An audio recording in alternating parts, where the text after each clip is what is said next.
This is Will Aubrey. Welcome to this edition of the Improbability Engine. I'm here with my buddy Joe Darnell. And Joe, as always, we start with our moment of what? My moment of what is a recent development that came out of Major League Baseball. They are ending the tie that says whichever league wins the All-Star game, that team gets to host the World Series. So if the American League All-Stars won the All-Star game, then the American League champion would host the World Series and have home field advantage throughout the World Series. Personally, my moment of why was just not figuring out that this is a bad idea. I mean, it's been bad from the beginning. The idea of let's make the All-Star game competitive is ridiculous. It is an exhibition game. It is a vacation for players. They bring their kids on the field. They have a home run derby. It's fun. It's not supposed to be a really important game. I just don't understand why they just now came to this. Well, I can see both sides of it. If you want to make it competitive and make it matter, then I think what they did makes a certain amount of sense. Well, but I do agree with you that it's an exhibition game, and it should be approached as an exhibition game where you don't care who wins. You get one of two choices. You can say it's an exhibition game, and the fans get to vote on it, and one player from each team at least is represented on the team, and it's fun, and you have a good time. Or you say this game matters. The All-Stars are selected by baseball people, players, by coaches, by general managers, and not by fans. It's not a popularity contest where you can just pick a guy that's your favorite, whether he's the best player at his position or not. Then all of a sudden the game playing and mattering, that makes more sense because now it actually is representative. Now people have skin in the game. But you can't have it both ways. You can't have popularity contests to select it and then say, oh, by the way, this is going to be important, because that doesn't work. I agree with you. My moment of what? This is actually personal and quite disturbing. You've been forewarned, everybody. Marilyn and I kind of sneak up on each other and scare each other. Like in Kroger, I'll hide around the corner and jump out and scare her and things like that. And but the last week, she's been the one scaring me. She scared me to pieces 2 or 3 times. I don't like the trend. It's unacceptable. Well, Will, I hate to tell you this, but you're getting older. If this is something you guys plan on doing, I recommend having a defibrillator in your house and possibly some Depends. I'm just saying, these are things that are real and important. Just plan ahead. Well, along those lines, I will mention that my daughter-in-law, whose name I will not give. Fair enough. You know who you are. Actually, and I'm going to, maybe I'll have to go back and edit this. She's technically not my daughter-in-law, but she's my grandson's mother. She was over for Thanksgiving at our house, all right? And my son walked up behind her and grabbed her. And please. And she said, I haven't peed in 9 hours. That's dangerous. You know, I think in your game, I don't know if you keep score, aside from just frightening somebody, but you have to think, if you make somebody wet themselves, you should get bonus points for that. I think so. All right. Time for sports, and I want to start with Callaway County because fantastic. That's what I've been involved in for the last few days. Go Lakers. The Callaway County Lakers started their season on Monday. Right. And, you know, they came out and they came away with a nice victory, played Livingston Central. I got to see Christian Adams play for the first time in a couple of years. He's extremely quick, and he gives them an added element. Camden Price seems to have taken his game to another level, and I really liked the way that he played. They didn't shoot free throws very well, but I think that they can correct that. and I think that they can have a much better season than what they had last year. I look at that team and I look at that roster and the coaching they've got. Honestly, I wouldn't be surprised if this is a team that doesn't knock off some of those favorites during the course of the year. They've got the talent for it. They have to have some things go right. I mean, when you look at the best teams in the region, you know, my first thought goes to Paducah Tillman, which is a very good team this year coming back. Lots of talent. McCracken County, another team that's really talented. Former Laker coach Scott Civils is over there from the girls' side, but you look at those teams and you look at what they can bring. Even Graves County with Chris Vogt, the big 6'11" kid down low. You look at what Callaway brings, and I think you're right. I think they've taken a massive step upward in talent. They've got the ability. It's going to be difficult at times. I think they're going to lose to some teams that are clearly better at this point in time. But you know, fantastic job by the coaching staff over there, and really a good shot for these guys, these young guys especially, to come in and play. And you've seen it, Will. One of the joys of high school sports is watching young players get their moments early and struggle, but keep working and develop and get better. And then by the time they're juniors and seniors, they've taken that step of being really very good. And that's what I like to see. I think these Lakers are about to make a step forward. I don't think they're going to be contending for the Region 1 title this year. I think they're a dark horse to upset some teams in the district. I think that's very real. I think it could happen, and I look forward to seeing what they got. The Lady Lakers played on Tuesday night and came away with a 71-32 victory over Fulton County. Now, Fulton County is not a very good team, but I liked what I saw from the Lady Lakers. They played full court pressure defense, forced a lot of turnovers. I liked that, and they got good play from a variety of players. Charlie Settle is one of the best players in the region, despite the fact that she's just a freshman this year. You know, she was an 8th grader last year and was one of the better players in the region. And Charlie's going to have a phenomenal career at Callaway County High School. And then you look at the other girls on that team, Alicia Hornbuckle, I'll call her Amazing Alicia, awesome Allie Fritz. You know, they're both very good. Alicia's so quick, sometimes it seems like she dematerializes. Keely Puckett does a nice job running the show at the point guard position. You know, and then you got J.C. Spann, who was very solid in the first game. So, and Megan Greer coming off the bench, and really there's a lot of depth on that bench if you look at the other kids that can come off that bench and play. So I think they're very good.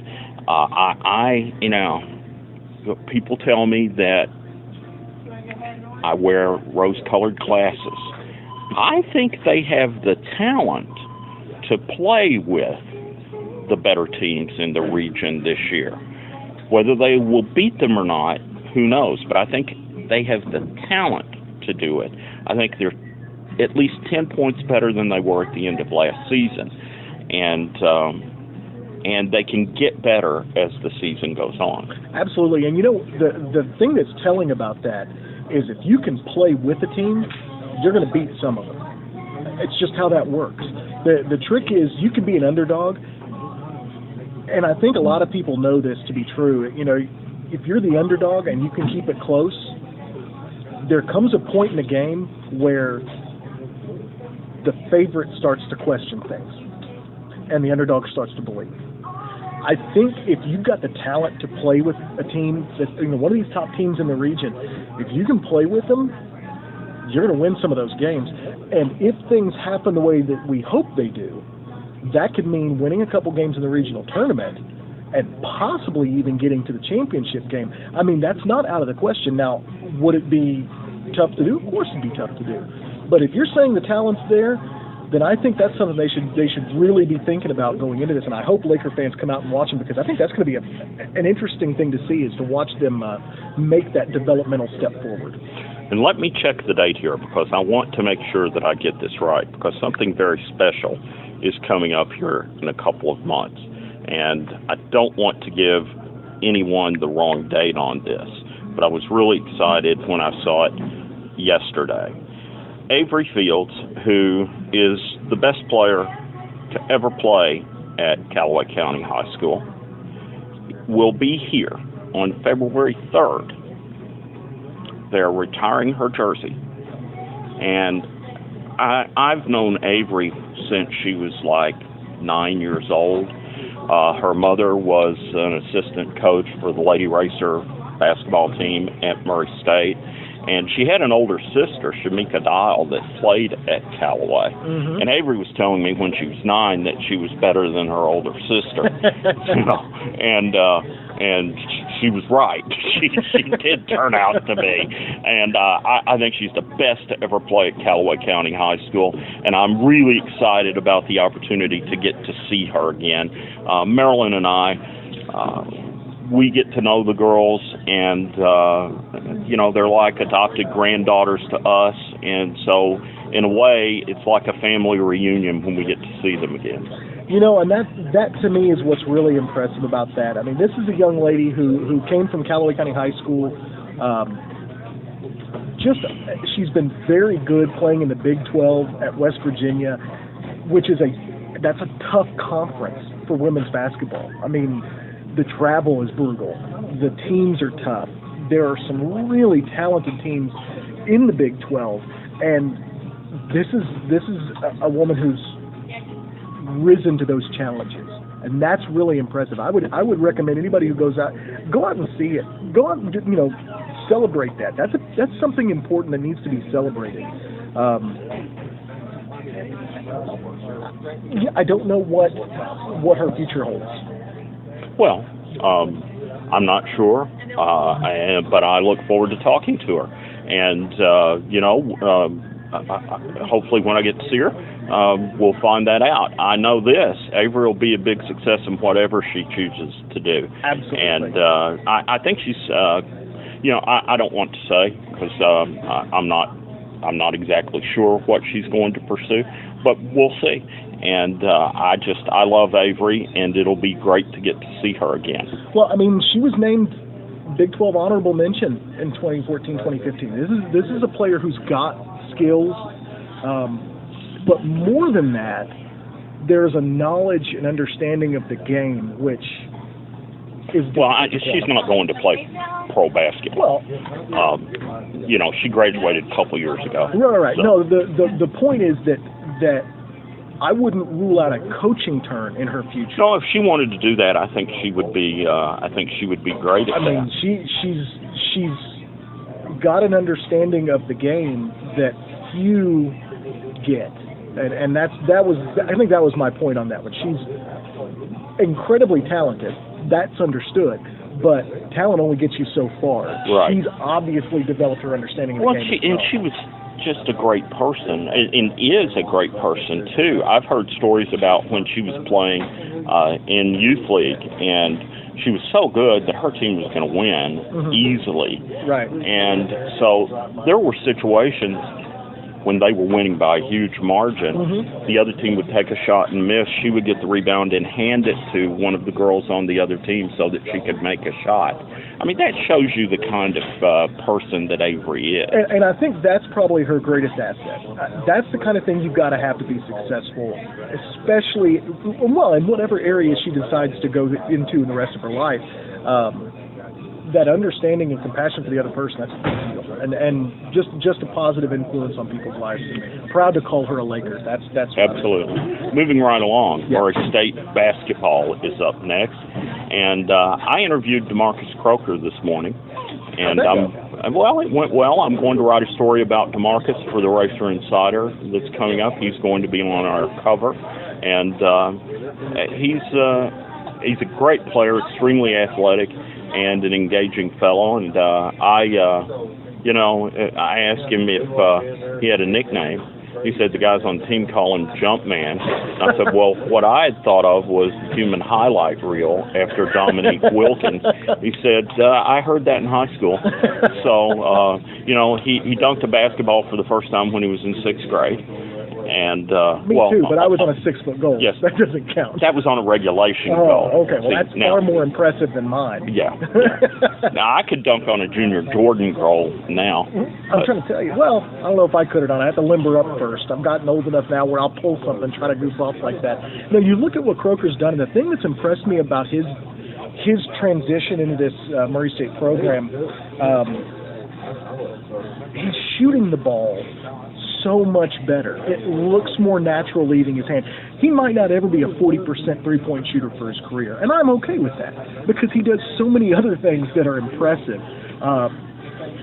But when you look at what you need to have from that wing guard position, it's the ability first and foremost to threaten the three. And if you have that in your arsenal, if that's a real threat, but then you can break a guy down, dribble drive the baseline, and throw down some of the dunks that this guy played. I mean, that's what you've got to have. If you can do both of those, you're going to be a fantastic basketball player. Absolutely. And last time I looked, he was shooting 40% from three-point range, which is very good. Now, and higher than what his career numbers look like. A sports writer whose name I will not mention to protect him said to me at the beginning of the season, don't you think Croker should just stop shooting threes?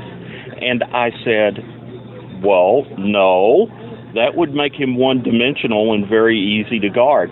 I remember back when I was younger and could actually play defense, if you were a driver, I could guard you because I would back off and dare you to shoot, and that would give me enough time if you started to drive to get position. I could get position, I could cut you off, I could knock the ball out of your hand.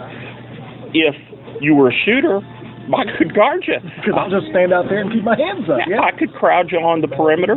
If you weren't quick enough to go around me, then you weren't going to get an easy shot. The guys who could do both, I couldn't guard them. and Croker, by elevating his three-point percentage, has made himself very difficult to guard. Yeah, and I think he's going to be the key, especially once it comes to conference season, his rebounding ability, and I'm hoping an increase in his defensive ability. I think he's a good defender now. He has some lapses where he gets caught up, and I think they all do at this point. They got 8 new guys. I mean, the amount of communication that you need to have on the Division I level to play defense as a team, even man-to-man defense, which is arguably the easiest defense to play. The amount of communication and effort that has to go into that on every play is massive. And they've got 8 new guys. That puts a lot of strain on the returning players. That's going to make it a lot tougher for these guys to take that step forward, but I think they will. I think, they played SIU the last game since we talked. They lost that game in overtime. What was impressive to me, that's a pretty good SIU team. They're going to be really good when Smith Peters gets back. Is that his name? Smith Peters? One of their players is out with an injury. I think it's him. But they've got size. They've got athleticism. They've got some shooting ability. They've got a great point guard. That kid from New York, their point guard's legit. And it's not easy to win in Carbondale. It's not a game that the Racers have historically won a lot of games in Carbondale. It doesn't happen like that. So to take that team to overtime and, tip your cap to the Racers on the last play of regulation, you got Jonathan Stark, who's already hit a dagger three-pointer to end the game against Illinois State. He's drawing all the attention, and they knew exactly what they wanted to do. They put Jones over in the corner. They found him in rhythm. He pulls up, and he drains the three-pointer to tie the game. You know what? That's what you want to see out of your teams. You don't want to see quit. You want to see fight all the way through. They fell by 4 in overtime, but the game was actually closer than that. I really look forward to seeing how this team develops, and I think they've got something special brewing here. I really hope they keep making those steps necessary. Well, I do too. If you look at the team, they're 3-4, and that's a little disappointing. if they had won 2 out of 3 in the tournament in Bowling Green, I would have felt a little better about the way that things were going. But they've been in every game. They haven't lost any of these games by a large margin. They haven't been blown out. They've been in every game, and that's something that you can certainly take solace from. Jonathan Stark's clearly the best player on the team, I think. I mean, he's been phenomenal. And as they solve some of their other issues, I think they have the potential to win an Ohio Valley Conference championship. Now, whether they get that done or not obviously remains to be seen. But, they've got a tough schedule. It will prepare them well, and we'll see what happens. I know Belmont was picked to win the league. People better watch Tennessee State. Well, Tennessee State just lost a bad game to Vanderbilt, a really poor Vanderbilt team. But I don't think that's Tennessee State. I think Tennessee State is a fantastic team. They're well coached. They have a lot of guys they've got great talent inside. They've got size. They've got skills. They're going to be a team to watch out for. I would really worry about those guys. At OVC Media Day, I was sitting there with Dana Ford, and I'd finished interviewing him. And evidently he and Coach McMahon are friends, because Coach McMahon came over and sat down beside me and acted like he was going to interview Dana Ford. And they started cutting up, and he was telling Dana, he said, you did a great job last year to come from 5 wins to 20 wins, and that 5-win team that you had was the best 5-win team in the country. And Dana said, you must be a Cleveland Browns fan. They're the best worst team in the league. Oh, gosh. It's good to see the camaraderie amongst coaches, though. That makes...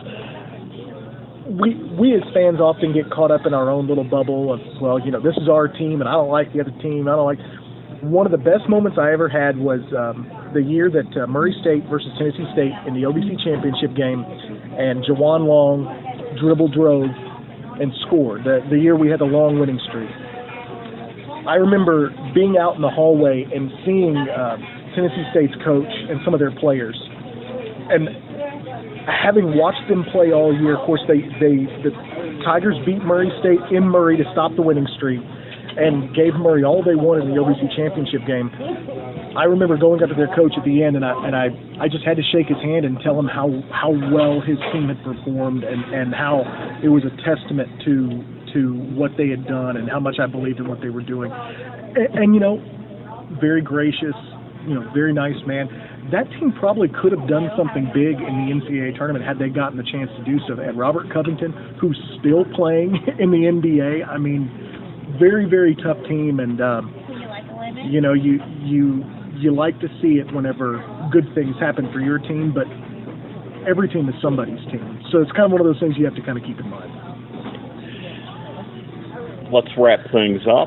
By the way, we'll have a separate episode for our political discussion, and you can look for that. But anyway, we'll wrap things up here with, what are you looking forward to this weekend?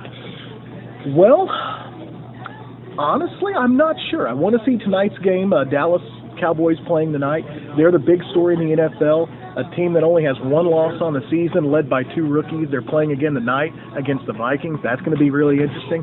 Skol Vikings. I know there's some Viking fans out there who are probably listening. This weekend, I just want to see. I want to see the next Murray State game. I want to see the team make a progressive step.